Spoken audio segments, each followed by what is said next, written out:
Good morning, students. In today's class, we are going to discuss Act 1, Part 2 of Long Day's Journey into Night. In this particular act, we can see Tyrone and Jamie, the father and the elder son, having a conversation about Edmund, the youngest son. Edmund is actually working for a local newspaper and he has started earning name as a good writer, but he is disliked by many local newspaper editors. However, the father and the son believe that Edmund would make it high in the profession because he surely has some talent.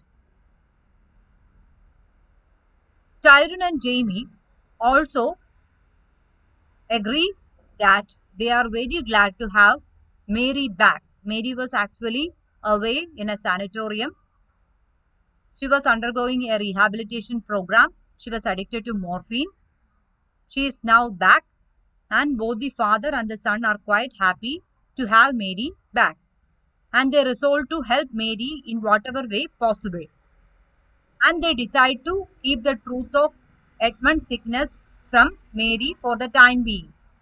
Mary knows that Edmund is sick, but she is not sure about the actual implications of Edmund's health condition.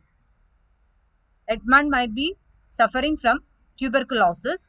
It is not confirmed yet. So, the father and the son decide to keep the truth about Edmund's sickness from Mary. However, they also know that they would have to divulge the secret once it is confirmed that Edmund has tuberculosis, because then he would have to be moved into a sanatorium. Now, Jamie mentions that he heard Mary walking around the spare bedroom the night before, and this may be a sign that she is taking morphine again. So, Jamie suspects that Mary has started using morphine again. However, the father Tyrone says that it was simply his snoring that induced Mary to leave their bedroom. And he accuses Jamie once again of always trying to find the worst in any given situation. We can see that throughout this play, the father Tyrone accuses Jamie of being a negative person. Jamie always tried to find fault in others. And we begin to learn that Mary first became addicted to morphine 23 years earlier, just after giving birth to Edmund. She was suffering from postnatal problems, and their economical but incompetent doctor prescribed morphine to Mary as a solution for her health problems. And this led to Mary's addictions to morphine. Mary tells her younger son Edmund that she hates the house in which they live because I have never felt it was my home. This is one of the major themes of this particular play, that Mary is never satisfied with the home they are living. She never feels at home in the house they are living.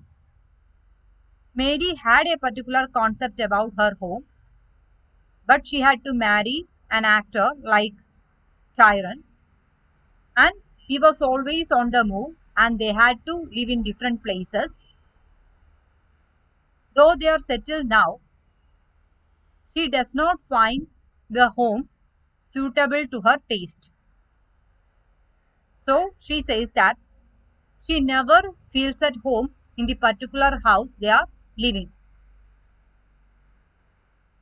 And Mary also criticizes Edmund and Jamie, her sons, for disgracing themselves with loose women, so that at present no respectable girls will be seen with them. And Mary announces her belief that Jamie and Edmund are always cruelly suspicious, and she thinks that they spy on her. When Jamie asks her why she didn't sleep last night, Mary becomes irritated and she accuses that Jamie is spying on her and that both her sons don't believe her. Mary asks Edmund to stop suspecting me, although she acknowledges that Edmund cannot trust her because she has broken many promises in the past. Though Mary accuses her sons of being quite suspicious about her, she also agrees to the fact that they cannot put their faith on their mother because she had broken many promises in the past. Mary thinks that the past is hard to forget because it is full of broken promises. Now,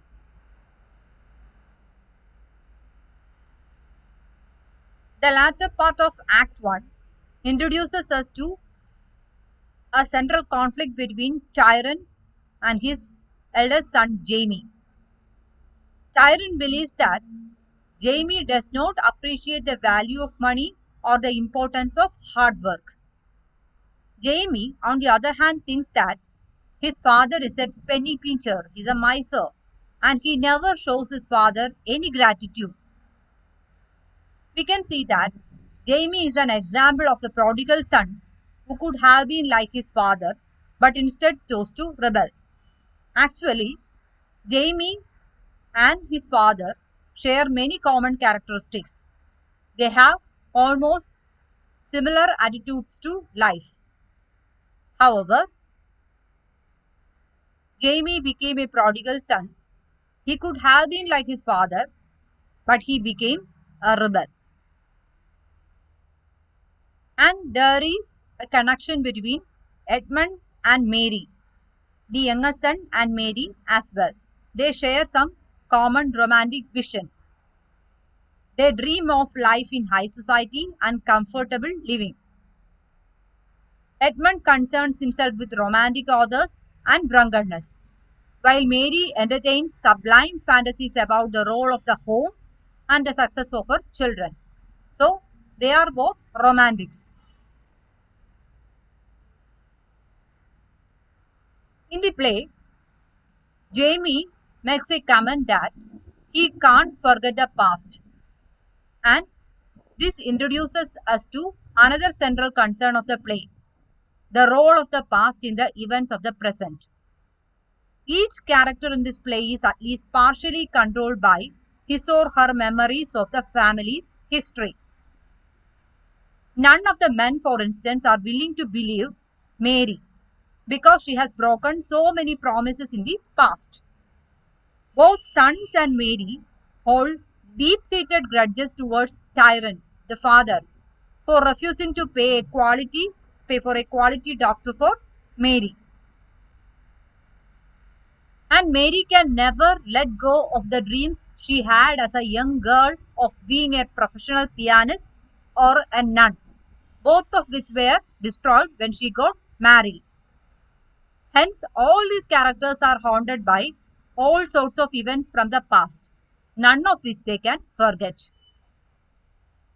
Much like Mary's body, as described at the beginning of the play, the family is slowly decaying because it is trapped by suspicions and problems resulting from mistakes made long ago, which can neither be forgiven nor ignored. So, past plays a very important role in this particular play. Past continually infringes on the present. And we can also see that the communication within the family members is deeply flawed. All their conversations end in a fight. They never have the patience to understand each other. Mary's concern over having a home introduces the concern over language into the play.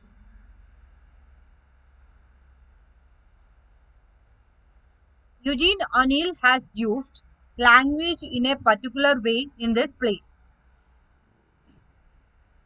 The characters command their own particular vocabulary that is highly politicized. So we can use a politicized use of language in this particular play. Each person uses language according to his or her convenience in order to prove what they are trying to say. So language becomes highly politicized in this particular play. Tyrant, for instance, is constantly calling his attitude towards money prudent. However, the other three characters call him stingy. Mary has a different definition of the word home than the three men. There is also a hesitancy on the part of all characters to say the word consumption in reference to Edmund. Now, thank you. We shall discuss the next as